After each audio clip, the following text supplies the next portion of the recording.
Hello, अस्सलाम वालेकुम। अच्छा, ये एक एक्सरसाइज है 5.5 स्टेडरस में 6th एडिशन। इसमें बोला है कि N channel MOSFET operates with VO drive equals to 0.5 volt, exhibits a linear resistance RDS 1 kilo ohm when VDS is very small. अब वीडीएस वेरी स्मॉल की बात हो रही है, तो हम बिल्कुल ही शुरू में जो हमने इक्वेशन स्टार्ट की थी, जिससे हमने जीडीएस निकाला था, उसको हमें कंसिडर करना पड़ेगा अगर हमें, क्योंकि उस केस में एक स्मॉल वीडीएस अप्लाइड हुआ था। तो अगर मैं उस फॉर्मूला को सामने लिखूं, तो मैं क्या ये लिख सकता हूं कि 1 over GDS equals to 1 over mu n CUX WL BO drive. ये हमारा फॉर्मूला था, इसको इस तरह से भी लिख सकते हैं कि VDS अपॉन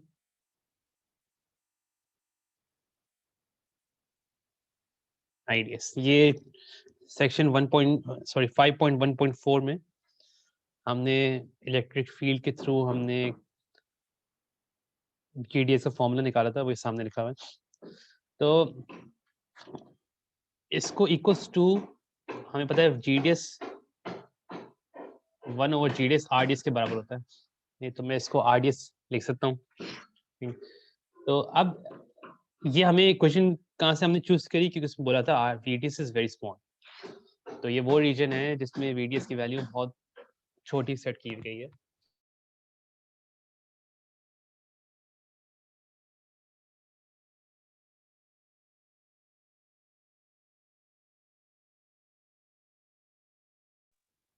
तो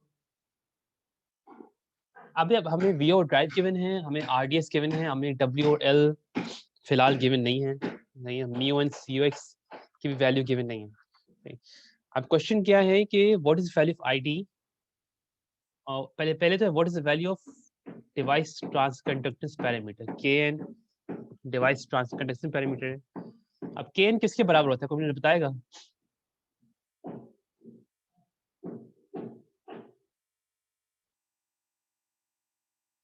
KN किसके बराबर होता है?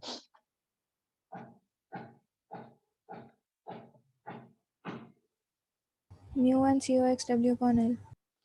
Exactly, KN mu and CUX W के बराबर होता है।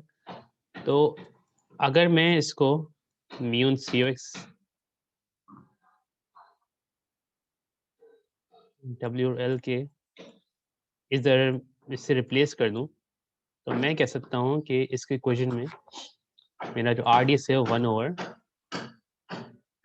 KN BO ड्राइव के बराबर है।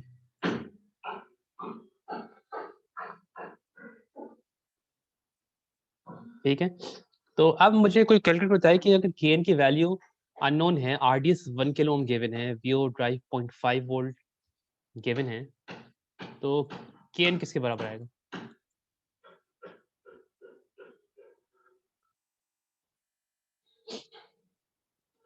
KN आपकी क्वेश्चन क्या आई? 1 over RDS times BO drive.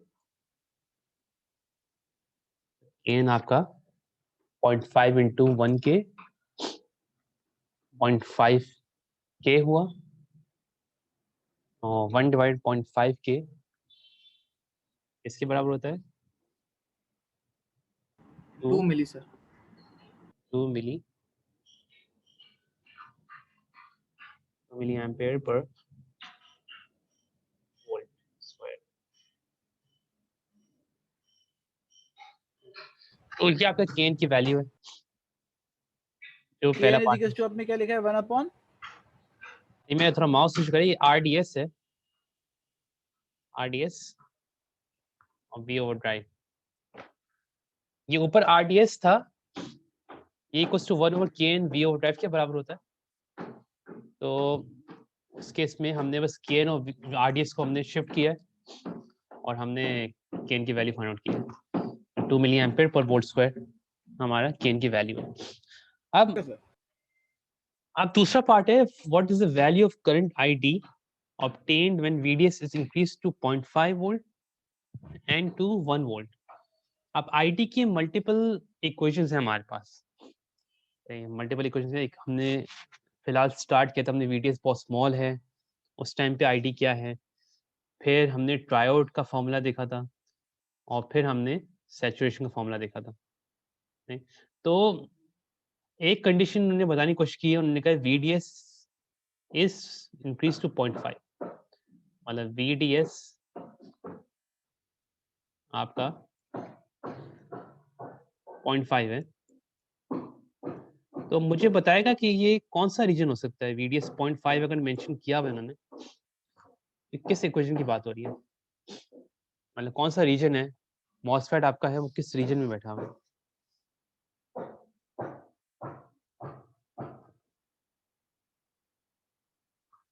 Sir triode से सैचुरेशन में जाने वाली जो बिल्कुल लाइन होती है उसके ऊपर VDS equal to V over drive होता है। सो ये वो वाला केस है। बिल्कुल, ये पिंच ऑफ पॉइंट है जो एज ऑफ सैचुरेशन कहलाता है, या जिस पॉइंट पे आप क्रॉस करते हैं तो आप ट्रायोड से सैचुरेशन में जा रहे हैं। तो एज ऑफ सैचुरेशन या ये पॉइंट जिस पे 0.5 है या जिस केस में ये equals to V over drive है, उस केस में हम इसको सैचुरेशन कंसिडर करते हैं। सैचुरेशन स्टार्ट हो गया 0.5 वोल्ट पे, तो आपका जो 0.5 वोल्ट पे जो आपका रीजन होगा वो आपका सैचुरेशन रीजन होगा। सिमिलरली जब VDS 1 वोल्ट है तब भी आपका, उस केस में तो और V ओवर ड्राइव से इंक्रीज हुआ है VDS, तो आपका सैचुरेशन में दूसरे केस में भी जब VDS 0.5 हो या 1 वोल्ट हो, आपका दोनों कंडीशन में आपका मॉसफेट है वो सैचुरेशन रीजन में। अब सैचुरेशन रीजन का जो फॉर्मूला है वो क्या होगा, वो हमें पता है कि ID का फॉर्मूला जो हमारा होता है वो half mu n COX W over L B over drive का स्क्वायर होता है। तो अब इसमें हमें केन की वैल्यू पता है, केन की वैल्यू आपकी क्या है, mu n COX W over L के बराबर है। तो ये जो पूरा ये है ये केन के बराबर है।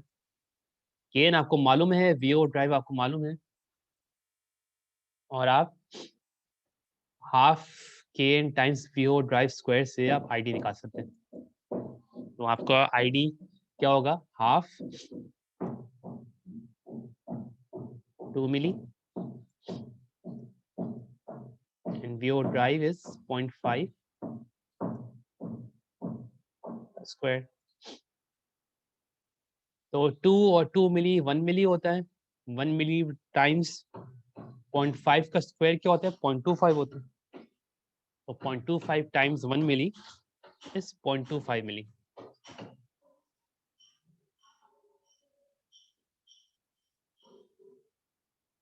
अब मुझे दो बार ID फाइंड करने की जरूरत नहीं है, VDS 0.5 पे या VDS 1 वोल्ट पे, दोनों केस में सैचुरेशन रीजन है।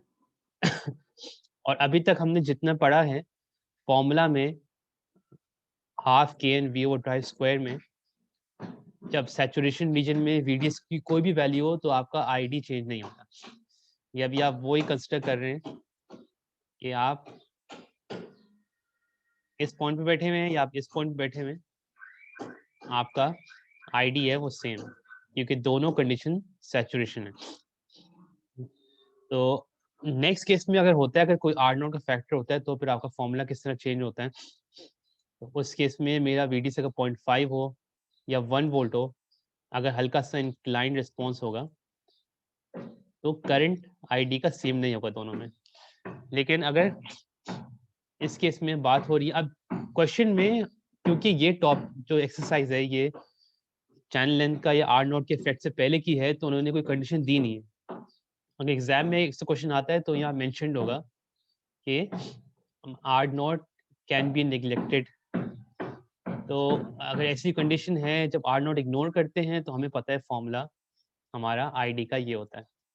इस केस में जब आई आर नोट ऐड नहीं हुआ हुआ या आपका चैनल लेंथ का फैक्टर ऐड नहीं हुआ हुआ जिस पे आते हैं, तो क्योंकि आइडियली इसमें एक कंडीशन गिवन होनी चाहिए कि r naught can be ignored, तो उस केस में हम फॉर्मूला ही अप्लाई कर सकते हैं आईडी का। लेकिन क्योंकि हमने अभी तक ये पढ़ा है तो हम इन जनरली ये फॉर्मूला अप्लाई कर रहे हैं। तो अब हम बात तो कर रहे हैं कि आइडियली फ्लैट रिस्पॉन्स होता है सैचुरेशन रीजन में करंट का, लेकिन होता क्या है, मतलब आपका हम बार बार बोल रहे हैं कि हल्का सा इंक्लाइंड होते हैं, तो इंक्लाइंड की रीजन क्या होती है? तो उसमें एक टॉपिक है, वो है आपका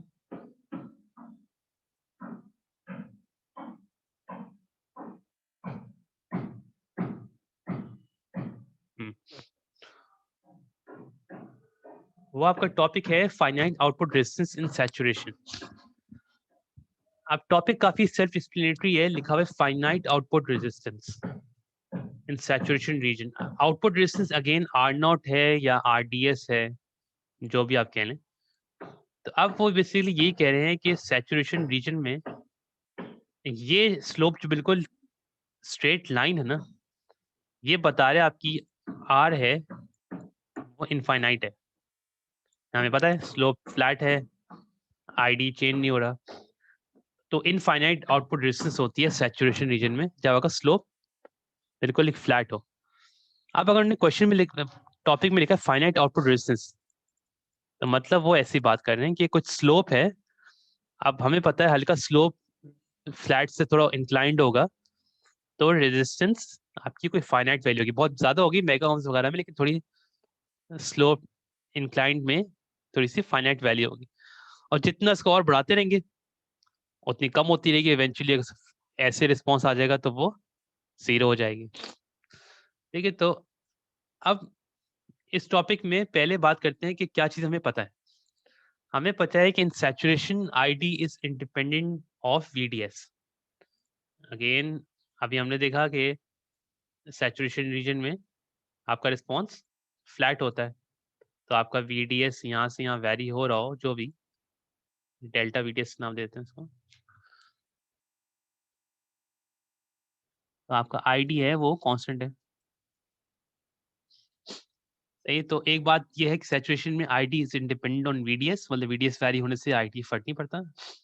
delta VDS causes 0 change in ID, ये वही चीज बोल रहे हैं कि वीडी अगर 0.5 पे बैठे हो वीडीएस या 1 वोल्ट पे बैठे हो, आपका आईडी चेंज नहीं होता, तो 0 चेंज इन आईडी है। RDS is infinite, response flat है, तो उसकी जो स्लोप आरडीएस निकालेंगे, बेसिकली स्लोप तो जीडीएस होती है इसकी, तो 1 ओवर स्लोप जो आरडीएस होता है वो आपकी इनफाइनाइट होती है। तो हमें पता है बिल्कुल फ्लैट में इनफाइनाइट होती है। Channel is pinched of at the train and, तो अभी वो हमने देखा था कि अगर ये मेरा रीजन है तो चैनल यहाँ से पिंच ऑफ हुआ और ये ड्रेन साइड है आपकी, ये सोर्स साइड है आपकी। For the increase of VDS beyond VO drive has no effect on channel scope shape, मतलब चैनल शेप मतलब VO पहले, अब ये जो पिंच ऑफ पॉइंट था आपका ये पॉइंट था जब आपका VO ड्राइव पे बैठे थे। अब हम देखा VDS इंक्रीज करी VO ड्राइव से, अभी हम जो कंसिडर करते हैं उस केस में हम कहते हैं कि चैनल ऐसा ही रहता है, मतलब मैं पॉइंट ए पे बैठा हुआ हूँ या पॉइंट बी पे बैठा हूँ, चैनल का स्लोप सेम रहता है, तो फॉर्मूला चेंज नहीं होता सैचुरेशन का। अब इन रियलिटी कुछ चीज़ें थोड़ी डिफरेंट होती हैं। इन रियलिटी क्या होता है कि जब हम V ओवर ड्राइव से VDS क्रॉस करते हैं तो चैनल है वो थोड़ा सा कम होना शुरू हो जाता है। चैनल अज्यूम करते हैं कि पहले यहाँ तक था, अब वो डिक्रीज होके कम होता है। और ये एक हद तक कम होता है, वो हद तक क्या होता है, उसकी लिमिटेशन होती है, हर चीज़ की लिमिटेशंस होती हैं। मतलब अगर आपका कोई बैटरी है, उसकी एक करंट की लिमिटेशन है, उससे ज़्यादा करंट मतलब इसमें प्रोवाइड नहीं कर सकते, और इन द एंड एक चार्ज से ज़्यादा वो स्टोर नहीं कर सकता। तो हर चीज़ की लिमिटेशंस होती हैं। मतलब मैं अगर 12 वोल्ट का या चलिए 1 मिली एम्पेयर का चार्जर है मोबाइल का, तो मैं उसमें 10 मिली या 100 मिली एम्पेयर नहीं दे सकता। वो उड़ जाएगा एक तरह से, या अगर उसमें कुछ फ्यूज़ लगा हुआ ब्रेक हो जाएगा। तो हर चीज़ की लिमिटेशन होती है। तो उस तरह भी ऐसा नहीं है कि वीडीएस में 100 वोल्ट या 200 वोल्ट दे दूँ।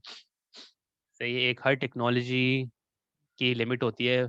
अगर 1.2 पे चला रहे हैं तो 1.5 दे सकते हैं, उससे ज़्यादा नहीं दे सकते। नहीं, तो एक हद तक वोल्टेज सप्लाई दे सकते हैं। तो ऐसा नहीं है कि वीडीएस मैंने इतना बढ़ा दिया चैनल ही खत्म हो गया। नहीं, वो एक एक टाइम आता है कि आप वीडीएस उससे ज़्यादा अप्लाई करते हैं तो ट्रांजिस्टर उड़ सकता है। लेकिन पॉइंट ये है कि अब आप वीओ ड्राइव आपने क्रॉस कर लिया, तो अब आपका चैनल है वो हल्का-सा सैचुरेट होना शुरू हुआ। अब ये चैनल सैचुरेट होना शुरू हुआ ना, जहाँ लिखा हुआ है कि additional voltage applied to the drain appears as voltage drop across the narrow, जो भी बताने की कोशिश की गई है कि आप वीओ ड्राइव से आप जब इंक्रीज करते हैं तो ये थोड़ा सा इसका पोटेंशियल इस चैनल को और नैरो करता है। जो हम देख रहे थे कि वीडीएस हम जो भी जीरो अप्लाई करते थे फ्लैट रिस्पॉन्स होता था, फिर वीडीएस हम इंक्रीज करते थे, एक टाइम आता था क्योंकि ये पूरा जो पोटेंशियल है यहाँ से यहाँ तक, हम इसको वीओ ड्राइव कह रहे थे। तो आप उसको क्रॉस करेंगे तो ये रीजन थोड़ा पीछे शिफ्ट होता है। अब इससे डिफरेंस क्या होता है कि अगेन ये चैनल पीछे शिफ्ट तो हो रहा है, लेकिन इसकी वीडीएस की वजह से इसकी इलेक्ट्रिक फील्ड इतनी इंक्रीज हो रही है कि वो इलेक्ट्रॉन्स को ज़्यादा एरिया पे जम करा सकती है। तो पहले अगर डायरेक्ट पाथ था, अब वो इतनी स्ट्रॉन्ग है कि वो जंप कर सकते हैं रीजन क्रॉस करके, फिर भी करंट फ्लो कर सकते हैं। अब इफेक्ट क्या आता है कि ओवरऑल हमें पता है कि सोर्स और ड्रेन के दरमियान एक लेंथ है, मॉसफेट की एक लेंथ है, और विथ, अब मैं इसको 3D में देखूँ तो विथ कह लें कि यहाँ से यहाँ तक इसकी विथ होती है। तो ओवरऑल जब भी ट्रायोड में या सैचुरेशन रीजन में जिस केस में हमने ये कंडीशन कंसिडर नहीं की थी, उस केस में पूरी चैनल की लेंथ पूरी थी, एल थी, मतलब ड्रेन और सोर्स के दरमियान थी।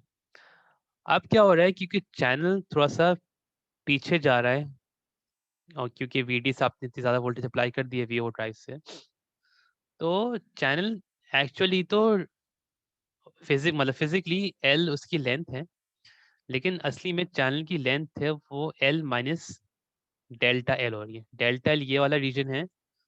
तो अगर पहले मेरी चैनल 10 के बराबर था, तो अब अगर ये चैनल कम होकर 6 हो गया है और ये डेल्टा एल जो पीछे गया 4 है, तो मैं इसको कह सकता हूँ कि 10 माइनस 4 इक्वल्स टू 6। तो उस तरह ये कंडीशन है, एल माइनस डेल्टा एल हमारी एक्चुअल लेंथ होगी, जो पहले हम हर केस में लेंथ एल कंसिडर करते थे, अब effective length L minus delta L है। लेकिन हम L minus delta L consider नहीं करते, इसका एक और इम्पैक्ट हम फॉर्मूला में आता है, वो आता है 1 प्लस लेमडा वीडीएस। अब ये लेमडा बेसिकली क्या है, ये लेमडा लेंथ का डायरेक्ट रिलेशन है। जैसे अब जैसे इधर लिखा है lambda is much higher at new sub micron technology as percentage change is more. अब देखें, अब मैं थोड़ा समझाने की कोशिश करता हूँ कि अगर मेरा एक मॉसफेट है जिसकी ये 10 नैनोमीटर लेंथ है, अज्यूम करते हैं बिल्कुल state of the art technology है, 10 नैनोमीटर लेंथ है इसकी। अब ये इसकी चैनल लेंथ कह लें कि डेल्टा एल है, वो 1 नैनोमीटर होती है, या चलें 2 नैनोमीटर होती है, इसको करते हैं। तो इफेक्टिवली मेरी चैनल की जो लेंथ है वो 8 नैनोमीटर हो गई, क्योंकि टोटल तो 100 नैनोमीटर था, अब VDS मैंने इंक्रीज करा थोड़ा सा, तो डेल्टा मेरी 2 नैनोमीटर कम हुई। तो इफेक्टिवली मेरी चैनल की लेंथ 8 नैनोमीटर रह गई। तो अब एक तरह से मैं कह सकता हूँ कि मेरी चैनल की लेंथ है इफेक्टिव वो 80% है टोटल चैनल की लेंथ के, क्योंकि 8 नैनोमीटर इनिशियली 10 नैनोमीटर थी। अब अगर बोलते हैं कि थोड़ी ओल्डर टेक्नोलॉजीज पे जाते हैं, ओल्डर टेक्नोलॉजीज मतलब 1 माइक्रोमीटर या उससे बड़ी, अज्यूम करते हैं 1 माइक्रोमीटर टेक्नोलॉजी पे चलेगा। 1 माइक्रोमीटर मतलब 100 nanometre, sorry 1000 nanometre. 1 micro equals to 1000 nanometre होता है। अब अगर मेरी चैनल की लेंथ है 1000 नैनोमीटर की,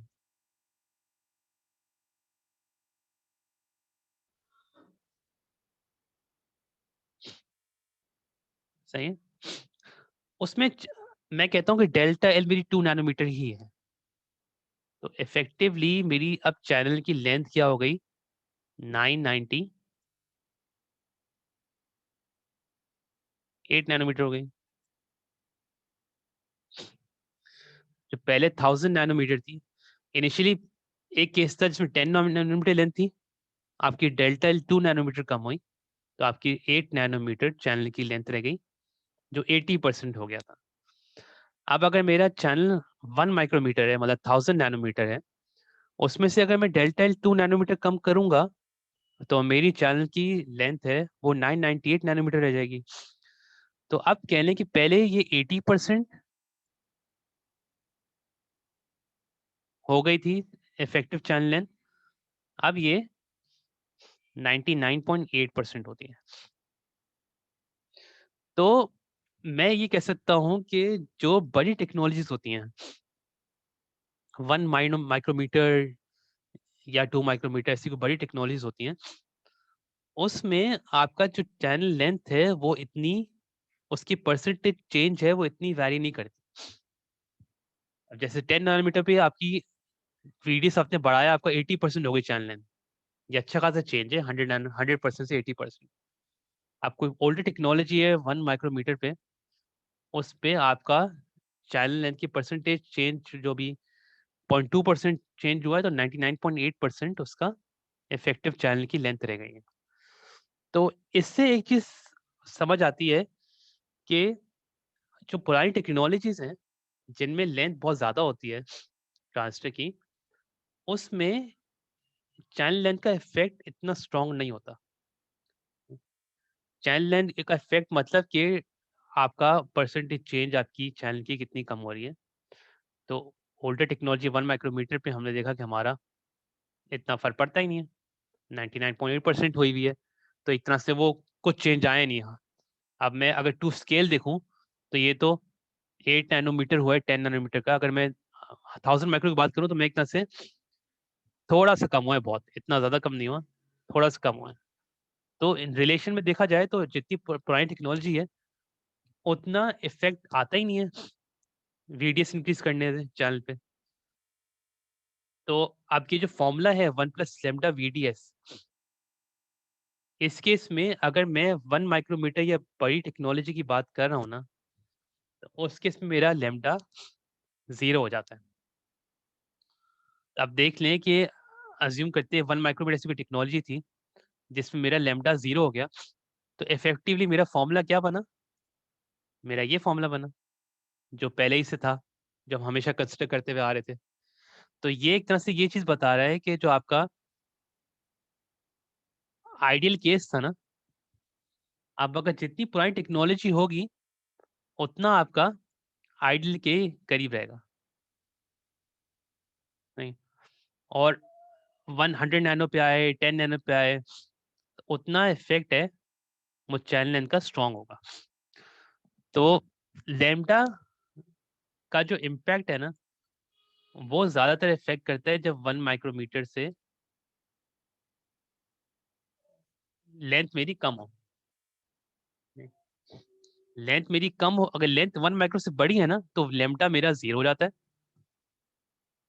सही है। तो इफेक्टिवली ये 0 हो जाता है, तो VDS चेंज करने से सर्किट पे कुछ फर्क ही नहीं पड़ता, और VDS चेंज में सर्किट फर्क नहीं पड़ता, तो एक तरह से मेरा रिस्पॉन्स फ्लैट रहता है। अब जब लेंथ मेरी 1 माइक्रोन से बहुत कम है, तो लैम्डा की वैल्यू है ये थोड़ी बढ़ना शुरू होती है। ये मतलब 2 हो गई, 3 हो गई, या कह लें कि कोई और डिफरेंट वैल्यू हो गई, जिससे आपका वीडीएस का इफेक्ट आना शुरू होता है। तो अब लैम्डा कोई कांस्टेंट है, तो वीडीएस की वैल्यू मेरी इंक्रीज होगी। तो ये कंपोनेंट 0 था तो इग्नोर हो रहा था, तो अब ये इग्नोर नहीं होगा, इसका फैक्टर ऐड होगा। तो मेरी इक्वेशन में 1 प्लस लैम्डा वीडीएस का इफेक्ट ऐड होगा। तो अब जब असली में जो आप ये स्लोप कंसिडर करते हैं, तो उसमें आप इक्वेशन सैचुरेशन की ये पूरी इक्वेशन होती है, नहीं? ये पूरी इक्वेशन होती है एक्चुअल, जिसमें 1 प्लस लैम्डा वीडीएस का फैक्टर ऐड हुआ हुआ होता है, जो अभी हम इग्नोर कर रहे हैं, क्योंकि हम कहते हैं कि भाई हमारा सब माइक्रोन से बहुत हाई टेक्नोलॉजी पे है, या 1 माइक्रोमीटर से लेंथ बड़ी है, या कह लें कि आर नॉट आप कंसिडर नहीं करते, तो आप इस फैक्टर को निगलेक्ट करते हैं। आप चैनल लेंथ का फैक्टर आप इंक्लूड कर रहे हैं, तो आपका फॉर्मूला 1 प्लस लैम्डा वीडीएस से मल्टीप्लाई हो जाएगा। अब इसमें कह लें कि और चीजें हैं कि वन एक्चुअली लैम्डा किसके बराबर है। तो अब लैम्डा आपका V A equals to 1 over lambda के बराबर है। अब ये लैम्डा है, ये एक तरह से इसकी स्लोप ही बता रही है। तो अगर बीजेटी में रिकॉल करें कि एक हम बैक ट्रैक करके इसको कहते थे कि ये हमारा वी ए है, ये minus V exactly minus V A. तो ये स्लोप पे डिपेंड करता है कि आपका वी ए कितनी नेगेटिव में कितनी वोल्टेज है। अज्यूम करते हैं अगर मेरा लैम्डा 0.1 था, तो मेरा वी ए हो गया एक तरह से 10 हो गया, नहीं? फिर अगर मेरा लैम्डा 0.01 हो गया, तो मेरा वी ए और पीछे जाके -100 हो गया। तो अब इस केस में जब मैं फ्लैट रिस्पॉन्स की बात कर रहा हूँ, तो उस केस में मेरा लैम्डा 0 होता है। तो पीछे जाता ही नहीं है वी ए, एक तरह से इनफाइनाइट होता है। तो पॉजिटिव वोल्टेज, अर्ली वोल्टेज जो वी ए है, वो आपका 1 ओवर लैम्डा से डिफाइन होता है। अगर आपको वी ए की वैल्यू गिवन है कि बेसिकली बताया जा रहा है जब लैम्डा आपका, अब ये कंडीशन है I D equals to 0 equals to 1 plus lambda V D S. इससे हम वी ए की वैल्यू निकाल सकते हैं कि बेसिकली क्या बताया जा रहा है, ये इक्वेशन है, इसमें बताया जा रहा है कि अगर आपका करंट 0 हो जाए, हम्म, तो उस केस में आपका 1 plus lambda V D S 0 के बराबर होता है। और वी डी एस वो पॉइंट है जिस जिस टाइम पे आपका एक कट कर रहा है आपका एक्स एक्सिस, क्योंकि आपका आई 0 है तो वो जो पॉइंट कट कर रहा है वीडीएस पे, वो आपका माइनस वी ए के बराबर होता है। तो लेकिन हमारे लिए इम्पोर्टेंट है कि वी ए आपका 1 प्लस 1 ओवर लैम्डा के बराबर होता है। तो अगर वी ए गिवन है, मैं लैम्डा निकाल सकता हूँ, और लैम्डा निकाल सकता हूँ तो मैं इस इक्वेशन में फीड करके रियल जो आईडी है वो मैं निकाल सकता हूँ। तो कुछ केसेस में 1 प्लस लैम्डा वी से फैक्ट इग्नोर करते हैं। अब अगर क्वेश्चन में गिवन है ना कि लेंथ इसकी 1 माइक्रोमीटर से ज़्यादा है, या लैम्डा का इफेक्ट नेग्लेजिबल है, चैनल लेंथ का इफेक्ट नेग्लेजिबल है, तो इस केस में आप ये इक्वेशन का पार्ट है, कंसिडर नहीं करते। बाकी क्वेश्चन में गिवन हो गया कि वी ए की वैल्यू गिवन है, तो अगर वी ए की वैल्यू गिवन है तो आपको 1 प्लस लैम्डा वी डी का फैक्टर ऐड करना पड़ेगा, नहीं? तो ये अब जो 1 प्लस लैम्डा या लैम्डा का इफेक्ट है, चैनल लेंथ का इफेक्ट है, जो ये हल्का सा इंक्लाइंड स्लोप आता है, ये सब कुछ बताता है कि भाई आपकी आर नोट की वैल्यू क्या है। तो अब ये वही वी ए बताया जा रहा है कि पीछे जाके ये कट कर रहा है आपको वीडीएस पे, वो आपका 1 ओवर लैम्डा के बराबर है। और ये आर नोट हमें पता है कि lambda ID upon lambda VDS है, तो इससे मैं एक इक्वेशन निकाल सकता हूँ आर नोट की 1 ओवर लैम्डा आईडी। और दूसरे वर्ड्स में 1 ओवर लैम्डा वी के बराबर है, तो आर नोट की वैल्यू में वी अपॉन आईडी निकाल सकता हूँ। ये पूरा इनने एक तरह से सॉल्व किया हुआ है इसको। तो अब ये तो फॉर्मूलाज हैं आर नॉट के जो हमें यूज करने पड़ते हैं।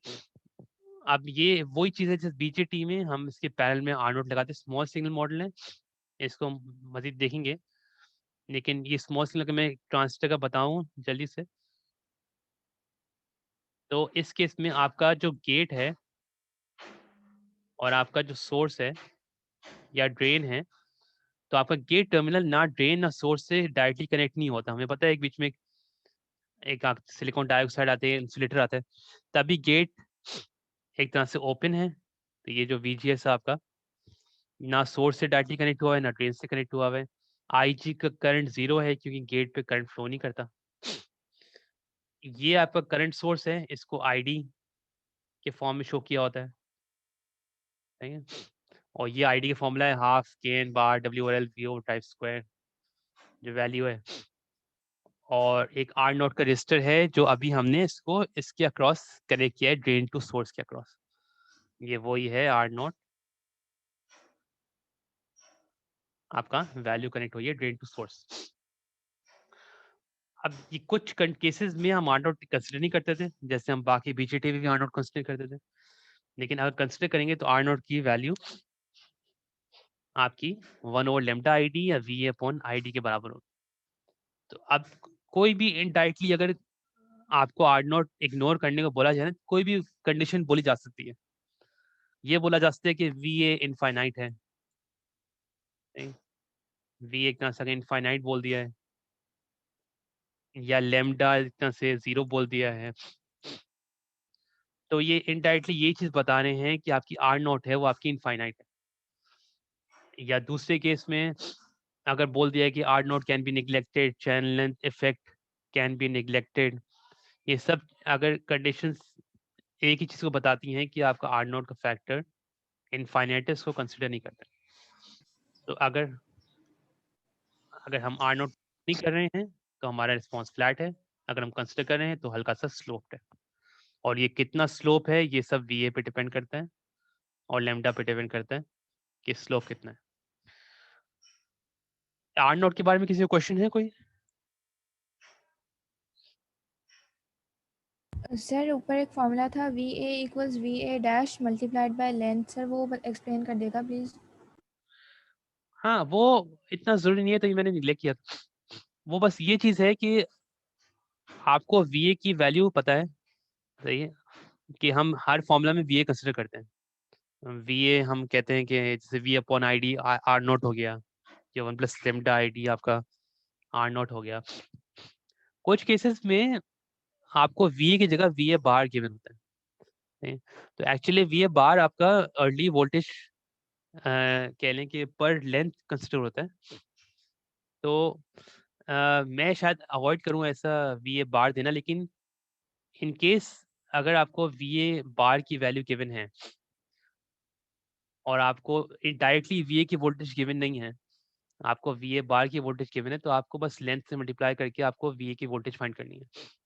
तो कुछ केस में इसको नॉर्मलाइज करके क्योंकि आपका लेंथ है वो एक तरह से कह लें कि VA आपकी लेंथ पे डिपेंड करता है, नहीं? तो उस केस में अगर मैं क्वेश्चन में गिवन है कि लेंथ इसकी 10 नैनोमीटर है, तो उसका VA डिफरेंट होगा। अगर लेंथ उसकी है 100 नैनोमीटर तो उसका VA डिफरेंट होगा। तो अगर ऐसा क्वेश्चन है जिसमें आपको डिफरेंट लेंथ्स पे सॉल्व करना है, उस केस में अज्यूम करते हैं आपको VA बार दे दिया है, VA बार दे दिया, उसको बोल दिया हमने 10 वोल्ट है, ठीक है। अब VA बार कांस्टेंट है, वो लेंथ वगैरह पे वेरी डिपेंड नहीं करता। VA बार एक वोल्टेज है जो 10 वोल्ट आपको गिवन है। अब आपको डिफरेंट वैल्यूज ऑफ लेंथ पे आपको बस VA बार से मल्टीप्लाई होकर VA निकालना होगा। तो अब जैसे लेंथ मेरी 10 नैनो हो गई, अज्यूम करते हैं कि VA 100 वोल्ट है, VA बार सॉरी 100 वोल्ट है, तो 100 वोल्ट इंटू 10 नैनो करूंगा तो मेरा VA आ जाएगा। फिर लेंथ अगर 10 नैनो नहीं है 20 नैनो है, तो 20 नैनो इंटू 100 करेंगे तो VA आ जाएगा। तो क्योंकि लेंथ और VA का रिलेशन है, लेंथ डिफरेंट लेंथ्स पे VA की वैल्यू डिफरेंट होती है। और ये वही चीज़ है कि हमने देखा था अभी कि हम जब कह रहे थे कि आपका लेंथ बहुत ज़्यादा होगी तो रिस्पॉन्स फ्लैट होता है, लेंथ कम करेंगे तो आपका कह लें कि वी का वोल्टेज डिफरेंट होगा, बैक ट्रैक करके। तो अगर डिफरेंट लेंथ पे मुझे डिफरेंट वी देना होगा क्वेश्चन में। अगर मैं कहता हूँ लेंथ आपकी 10 नैनो है, 20 नैनो है, 30 नैनो है, तो हर लेंथ पे डिफरेंट वी की वैल्यू होगी। तो दूसरे केस में क्या होता है कि डिफरेंट वैल्यू वी नहीं देते, वो सिर्फ एक वैल्यू ऑफ वी बार दे देते हैं। तो उस केस में आप वी खुद फाइंड कर सकते हैं डिफरेंट लेंथ्स पे। आप अगर आपको वी बार कांस्टेंट गिवन है तो आप डिफरेंट लेंथ्स पे डिफरेंट वी निकाल सकते हैं। तो बस ये नॉर्मलाइज किया होता है लेवल, और कुछ नहीं होता। आप एक क्वेश्चन, एक एक्सरसाइज है 5.6। अच्छा, इससे पहले एक लास्ट पॉइंट था जो यहाँ लिखा था, output resistance is inversely proportional to ID. अब ये कंडीशन क्या है कि आर नॉट अगर मेरी बहुत ज्यादा है तो मेरा आईडी कम होगा। ये बताना क्या चाह रहे हैं कि एक तो इस फॉर्मूला से हम देख सकते हैं कि आपका आईडी जितना ज्यादा है उतना आर नॉट कम होगा। तो अब अगर आर नॉट बहुत ज्यादा है तो आईडी जो मेरा इधर अज्यूम करते हैं कि 1 मिली था, इधर भी वो 1 मिली रहा क्योंकि आर नॉट बहुत ज्यादा है। नहीं? तो अब ये कह रहे हैं अगर आर नॉट बहुत ज्यादा तो आपका आईडी बहुत कम होगा। तो अगर मेरा आर नॉट इस पॉइंट पे 1 मिली था तो इस पॉइंट पे भी आर नॉट मेरा 1 मिली, सॉरी आर नॉट इस पॉइंट पे मेरा भी करंट है 1 मिली होगा। इस आर नॉट की वैल्यू अगर बहुत ज्यादा है तो इतना से फ्लैट रिस्पॉन्स हुआ, और इस पॉइंट पे मेरा आईडी 1 मिली था, इस पॉइंट पे 1 मिली था। अब आर नोट की वैल्यू कम हुई, आर नोट की वैल्यू कम हुई तो हल्का सा स्लोप बढ़ा। अब एक तरह से आर नोट की वैल्यू कम हुई तो इफेक्टिवली, या इसको देखना, आर नोट की वैल्यू एक तरह से कम हुई, चले, तो आपका आईडी इनडायरेक्टली मैं कह रहा हूँ बड़ा। तो यही बात कह रहे हैं कि output resistance inversely proportional to ID. तो वही कर्व भी बताएगा आपको, जब आर नोट की वैल्यू अभी कम हुई तो आपका ये ग्रेजुअली आगे आईडी बढ़ता रहा। तो अब इस पॉइंट पे पहले 1 मिली था, आप इस पॉइंट पे अज्यूम करते हैं 1.2 मिली हो गया। तो जितनी कम आपकी आर नोट होगी या जितना आपका स्लोप ऊपर जाएगा उतना आपका करंट बढ़ेगा। तो एक तरह से r naught inversely proportional to ID हो रहा है, आर नोट कम होने पे आपका आईडी इंक्रीज हो रहा है। तो तो ये कंडीशन है जिसको हम कंसिडर करते हैं। तो ये आप इससे भी नहीं सामने देख सकते हैं कि आईडी इनवर्सली प्रोपोर्शनल आईडी है, आर नॉट और आईडी का इनवर्स रिलेशन है। तो अब एक एक्सरसाइज है जो सिंपल सी है, तो मैं ऐसे करता हूँ यही बता देता हूँ इसको कि लेंथ आपको गिवन है 0.4 माइक्रोमीटर। अब लेंथ 0.4 है तो हमें पता है कि आपका अगर कुछ और कंडीशन गिवन नहीं है तो चाइल्ड लेंथ का इफेक्ट अप्लाई हो रहा है इधर। के एन बार B1 CS की टर्म है, ये गिवन है 200। के एन आपको पता है डब्ल्यू से मल्टीप्लाई होता है। अब देखिए इस केस में VA बार गिवन है, VA नहीं गिवन, VA बार गिवन है,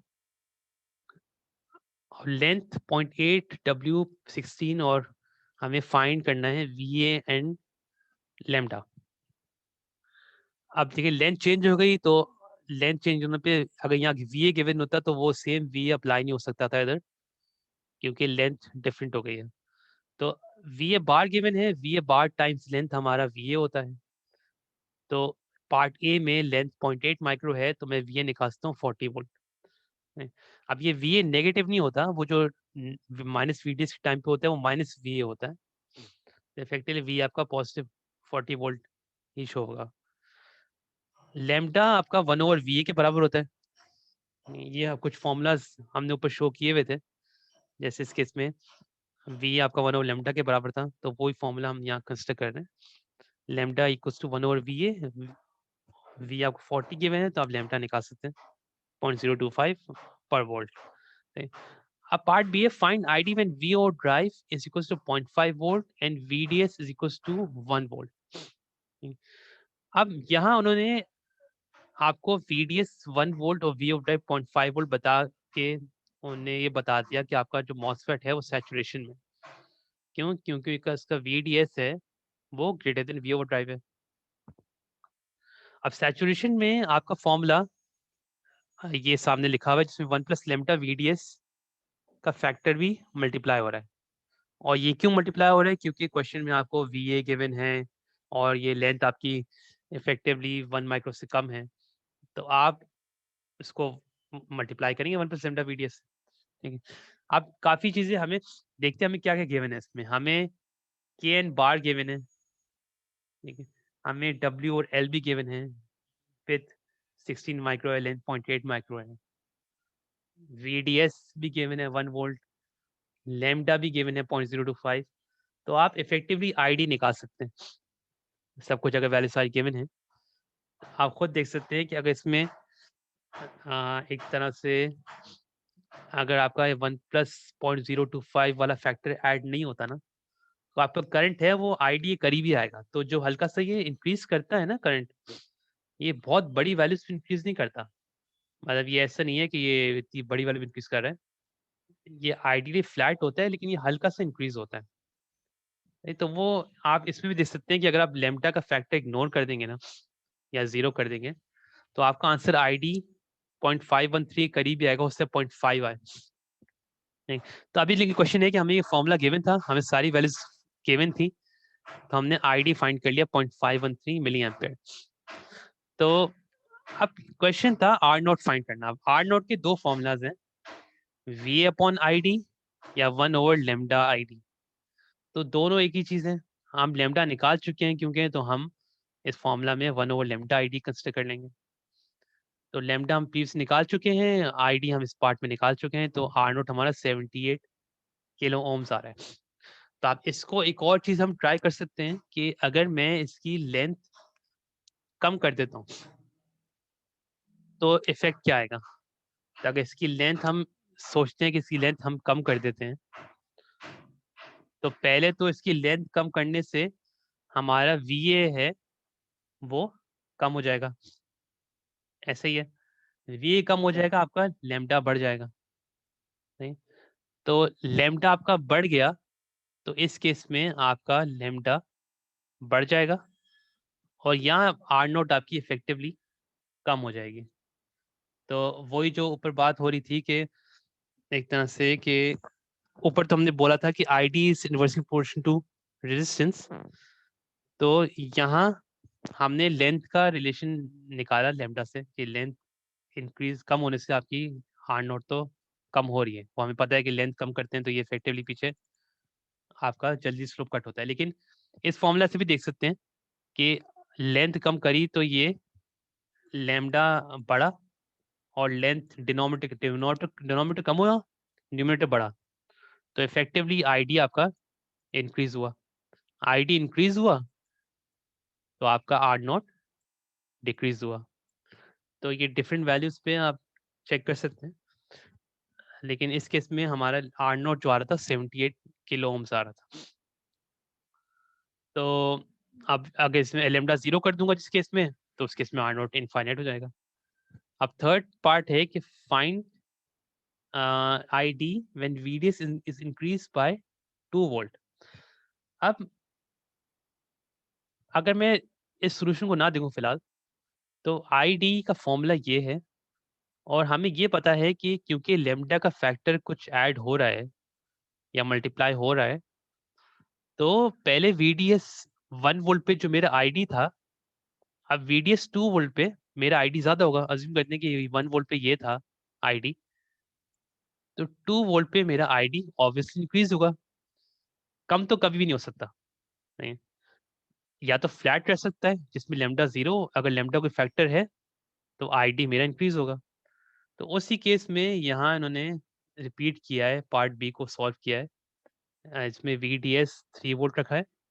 अब जो नया करंट आया है वो आपका ऑब्वियसली 0.513 से बढ़ के आया है 0.538 मिली एम्पियर आया। तो ये वैल्यूज आपको है ना थोड़ी सी आइडिया होनी चाहिए कि ऐसा ना हो कि किसी का आंसर ये 0.513 से कम आ रहा हो तो वो सॉल्व करके छोड़ दें।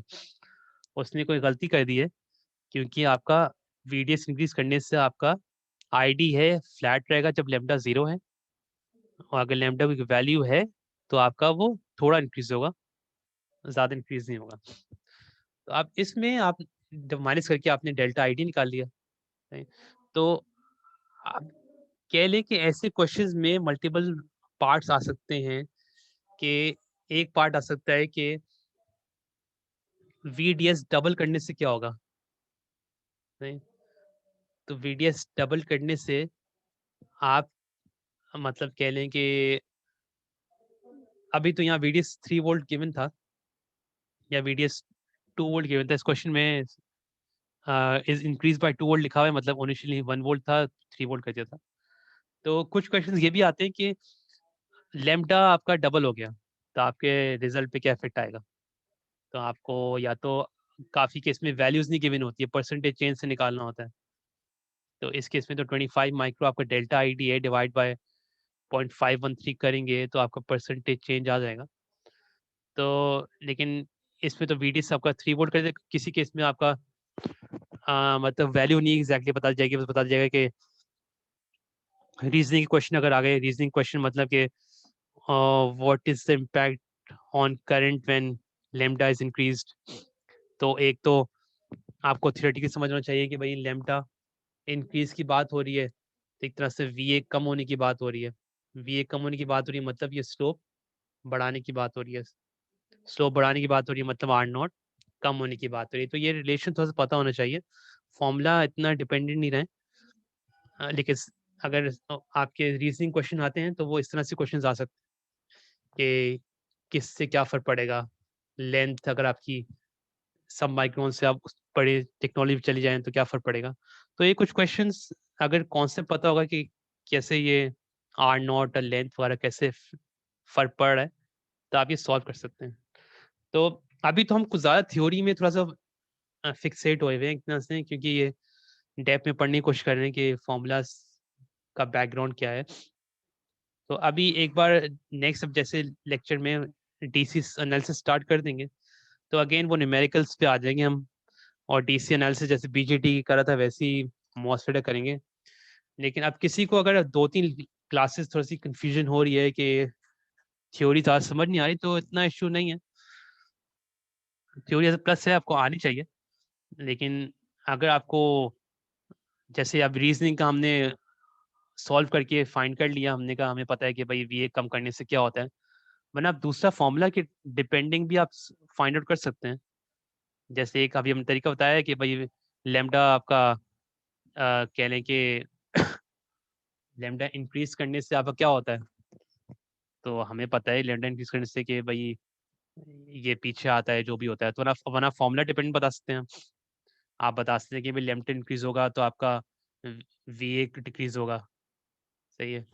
VA आपका डिक्रीज होगा तो इफेक्टिवली आपका R0 डिक्रीज होगा, क्योंकि फॉर्मूला ये बताता है।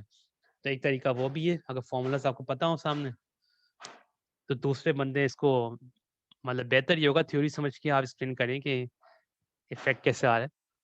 वरना फॉर्मूलाज भी आप अगर सामने मेंशन्ड हैं तो फॉर्मूलाज से आप एक्सप्लेन कर सकते हैं। तो ये तो कुछ रीजन्स थे, triode, saturation, cut off regions. Cut off triode आपका रीजन ये दो हैं। ये डिजिटल सर्किट में ज़्यादा यूज़ होते हैं जब ऑन एंड ऑफ होते हैं ट्रांजिस्टर। आपका सैचुरेशन रीजन है वो ज़्यादातर एम्पलीफायर में यूज़ होता है, और एम्पलीफायर्स पे हम ज़्यादातर फोकस करेंगे। सारे तीनों जो टेक्नोलॉजीज, सॉरी तीनों जो कॉन्फ़िगरेशंस हैं, common gate, common drain, common source, तीनों पे हम लोग पहले DC एनालिसिस करेंगे, स्मॉल सिग्नल देखेंगे, जैसे BJT कर था वैसे हम मॉसफेट का भी करेंगे। तो लेकिन समराइज टेबल्स गिवन है बुक में, तो वो फॉर्मूलाज पता होने चाहिए आपको, और सेट ट्रायोड में कौन सा फॉर्मूला लगेगा, सैचुरेशन में कौन सा फॉर्मूला लगेगा, और इनडायरेक्टली अगर कुछ इन्फॉर्मेशन गिवन है उसमें ये फैक्टर इंक्लूड हो रहा है या नहीं हो रहा है वो पता होना चाहिए। तो नेक्स्ट क्लास में इसका सेक्शन 5.3 DC एनालिसिस कर लेंगे, और फिर हम कंटिन्यू करेंगे मॉसफेट। तो कल आई थिंक क्लास 140 पे कल कंटिन्यू करते हैं। किसी का कोई क्वेश्चन तो नहीं है फिलहाल? सर हाँ सर। ठीक है, थैंक यू, अल्लाह हाफिज़। हाफिज़ सर।